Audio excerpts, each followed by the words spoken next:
promise I'll stand by you all the way. Here is my shoulder. If you need a friend, I'll be your anchor on whom you can depend. With Monalisa. It is you and I. You and I.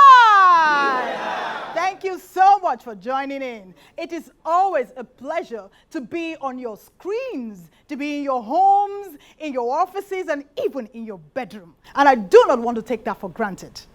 This is our iconic special show, and we have a special guest on today's show. She is someone who came, who saw, and conquered. Who am I talking about? Well, you're going to find out right after this timeout. Don't move.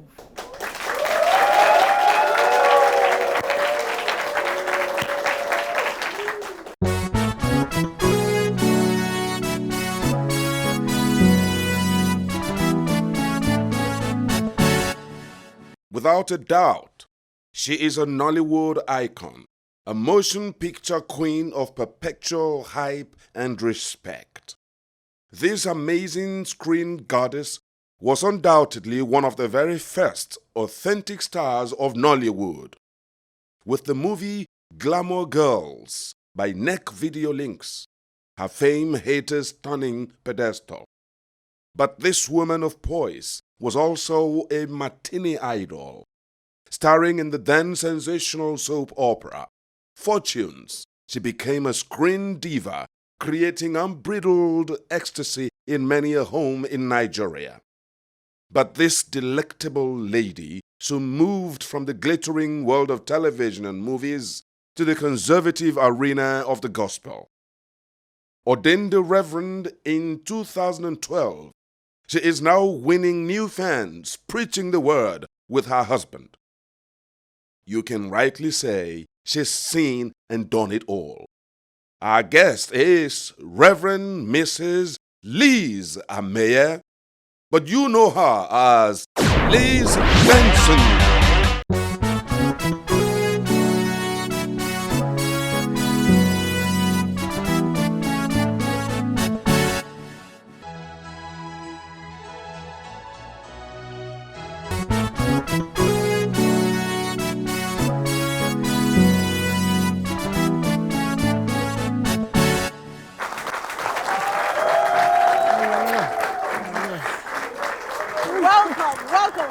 Welcome, Auntie Liz, to this beautiful show called You and I. Thank you. But before we commence, we'd like to take a pledge. It's a tradition we have here on this show. Okay. Can I have your hands? Oh. I, Liz. Your name? Liz. Okay. Liz. Okay. I, Liz. Liz. Promise. To say the truth. To say the truth. The whole truth. The whole truth. Nothing but the truth. Nothing but the truth. So help me God. So help me God. Amen. Amen. Yeah!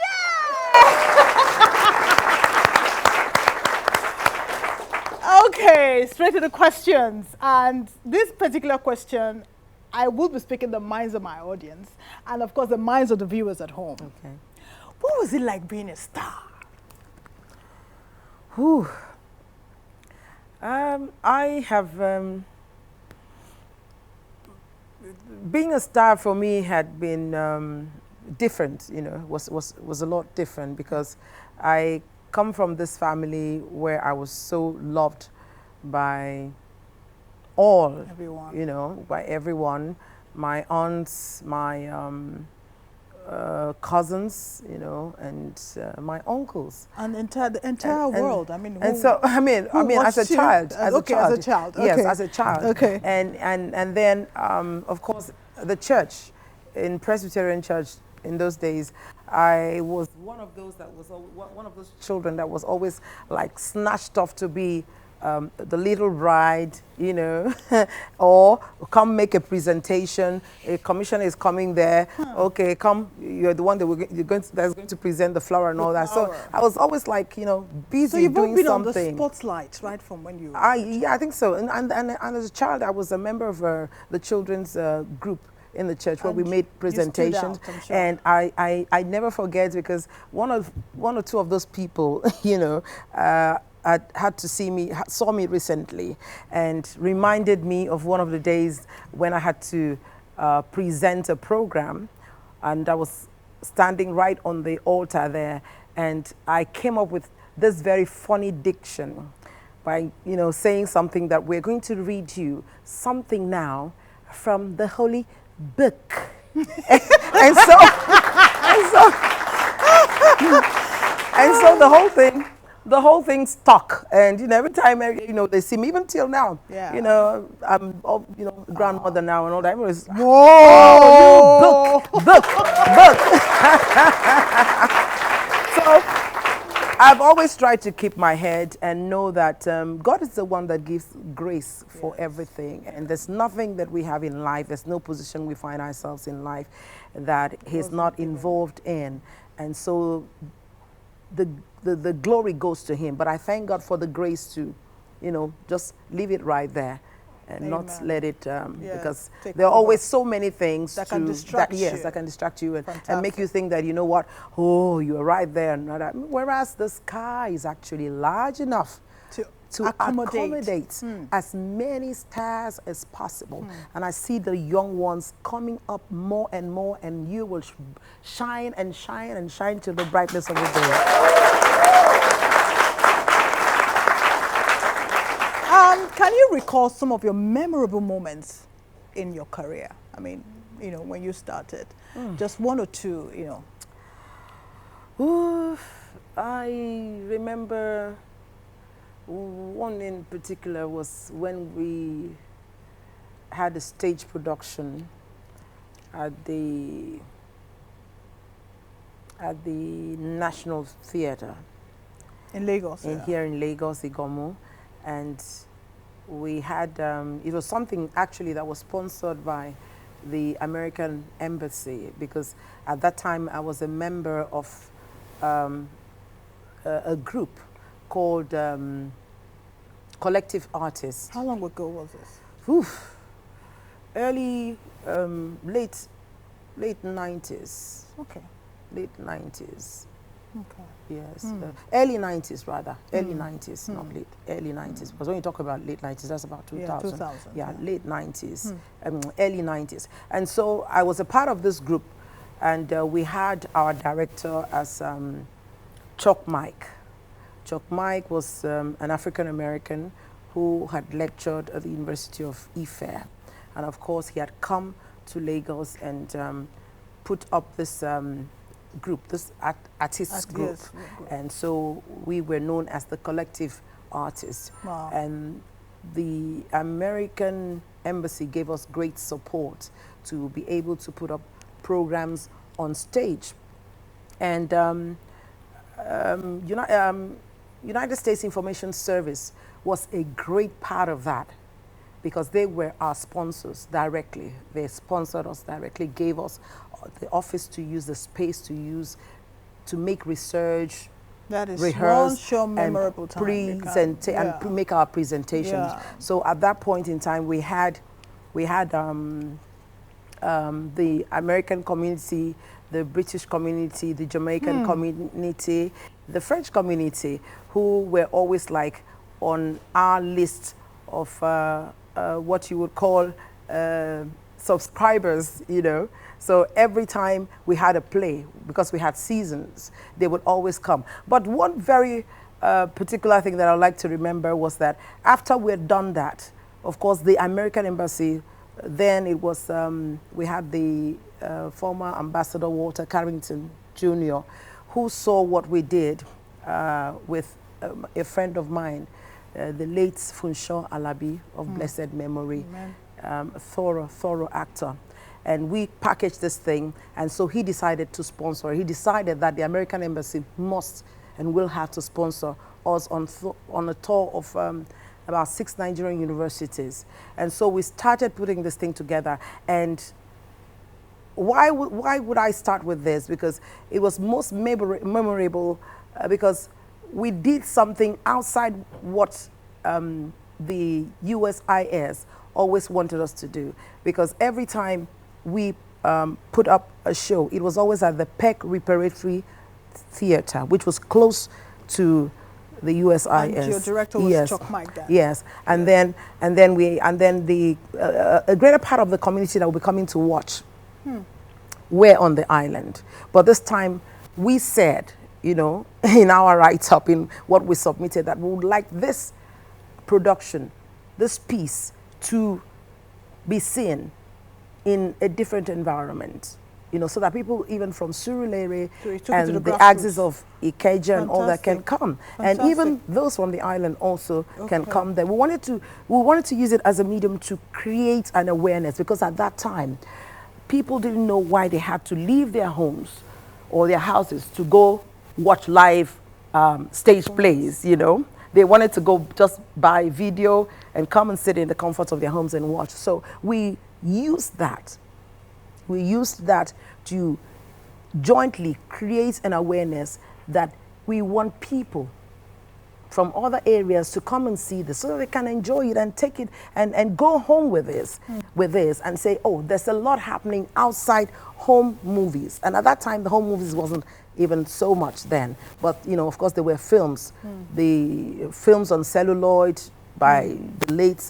What was the whole pact for? Did you actually achieve reaching out to these people from other... Oh yes, we did. That's what I'm trying to tell you now, you know. Wow, we did achieve that. And it was on one of those nights, when we were making our presentation, that we had Walter Carrington and the ambassador, the Jamaican ambassador, Dudley Thompson, I think that was his name. You know, so they came on stage and they said, oh, when we told them that we're going to do this thing on this side of the town, that they looked at it like, nobody was going to come.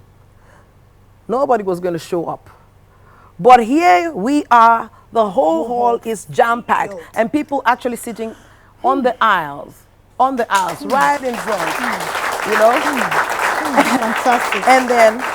And then we're just two. It was just a cast of two. And we were making a presentation of... a cast poems. of two? Yes, we're making a presentation of poems of Langston Hughes. Oh, an African... Langston Hughes, I remember. You know? I remember. The poet laureate. Yeah, that's right. Langston Hughes. That's right. So we made a presentation of his poems, and it was something that, you know, people never seen. Wow. Around here. Wow. So it was really nice. Yeah. Fantastic. That's one of the most memorable. To think that we could pull it out from the island, take it to the mainland, and it worked. That was just great. Great.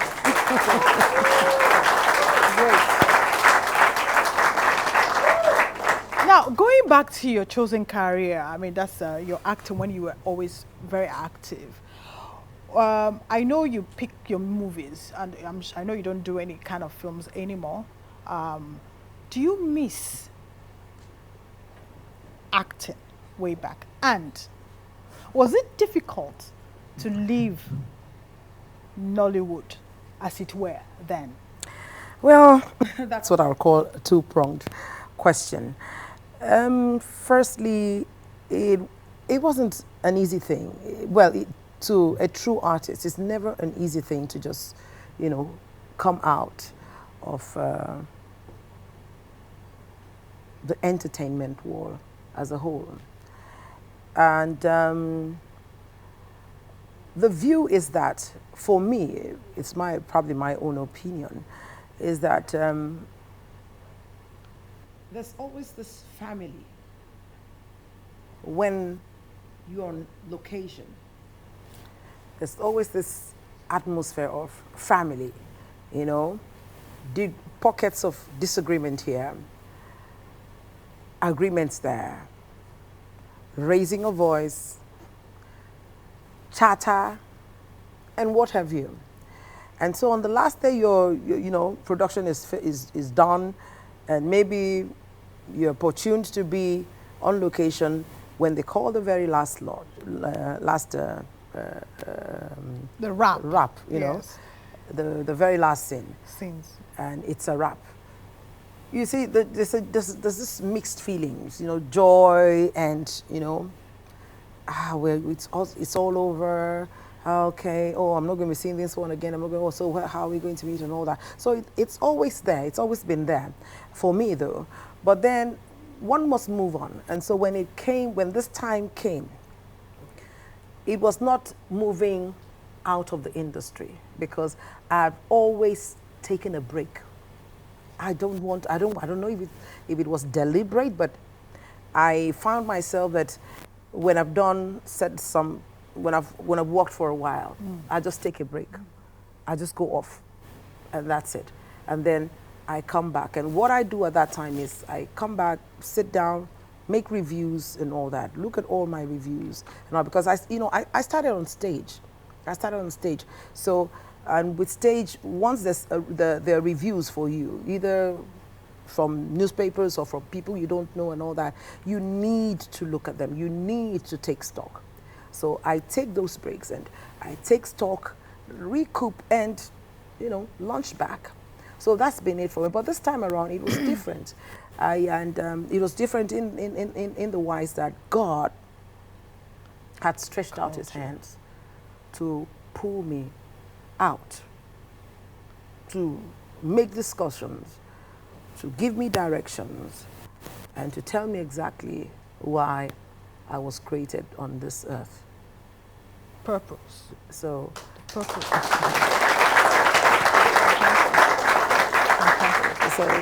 so that it wasn't easy, but I think my breaks, that I've been having helped. Yeah. So it's like some people were thinking, oh, okay, we'll soon see her. We did miss you, and I did miss you, and I'm sure the audience out there missed you way back when you stopped. Well, we're going to go on a short break now, and when we come back, there's so much more from Liz. Great.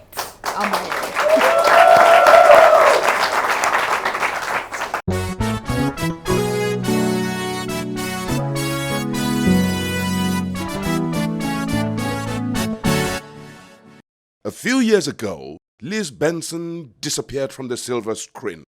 The question everywhere was, where is Liz Benson? Nigerians woke up one day a few years ago to hear that Liz Benson had become born again and had also gotten married to a reverend gentleman. Some thought it was a farce, worse still, a publicity stunt. Some even called it a soap opera. But alas, the reality hit her fans. Liz is out of the picture. Out of Nollywood.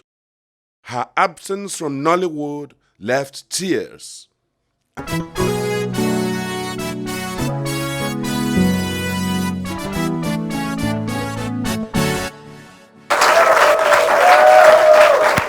Welcome back. It's still you and I, and we're still gisting with our delectable queen, Liz Amaye. So, my question, did it ever cross your mind that you'll become an evangelist? Straight up, no. Never did. So, what moved you from the height of stardom to the depth of a conservative woman? God moved me.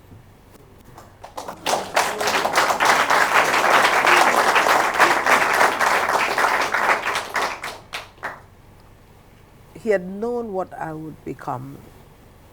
He is the Alpha, the Omega. He's the beginning, He's the end. And He's also He who knoweth the end from the beginning. And there's a song I sing to myself and I say, Lord, everything in me says thank you. You taught me everything I know. You have done it all, and that's why I say thank you.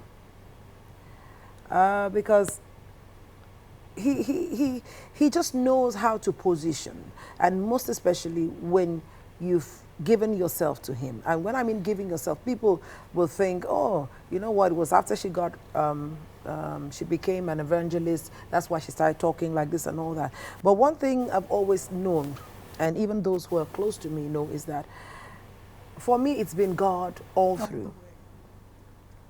When I have to eat, and when I don't have to eat. When things are going very right and things are going very wrong. Like Apostle Paul said, when I'm full and when I'm empty, for me, it's been God all the way. No matter is it the disco they call it then? No matter the party, I always found something drawing me into his presence without any other person even knowing. And today I'm able to say, okay, so this is what was going on, you know. So what was happening then is that I was trying to belong. I was trying to be where I'm not meant to be. And I think that was why some people found me not to, not being able to take certain things the way every other person was taking, you know. For me, it was just enough to have a party, be at a party, or host a party. But you knew at that time there was so much emptiness. You knew you hadn't, you know, you were empty when you were doing all this, I mean, parties and stuff, but you knew that there was something else you needed to do, and that came calling. Yes, for me, I've always been a church child, Finding my way to church was not a problem at all. If I didn't do it, then I wouldn't have peace.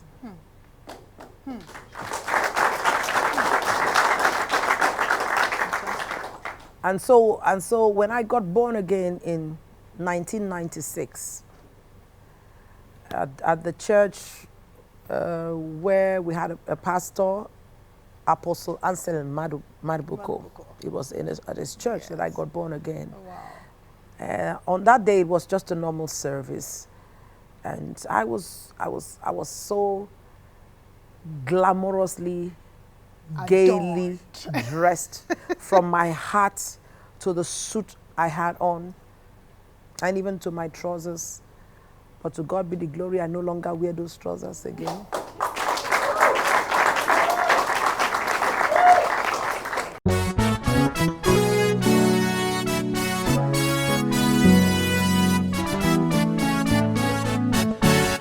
We have come to the end of this episode. Well, we will continue with Liz Ameye, same time next week on You and I.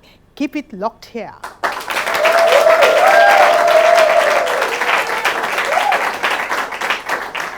Yeah. It's sweet, and it's sweet, and it's sweet. Being a veteran in Nollywood and an evangelist, now do you see yourself merging these two sides of yourself, like you producing Christian movies rather in the future? Dark is my ebony, dark, ebony, black, ebony.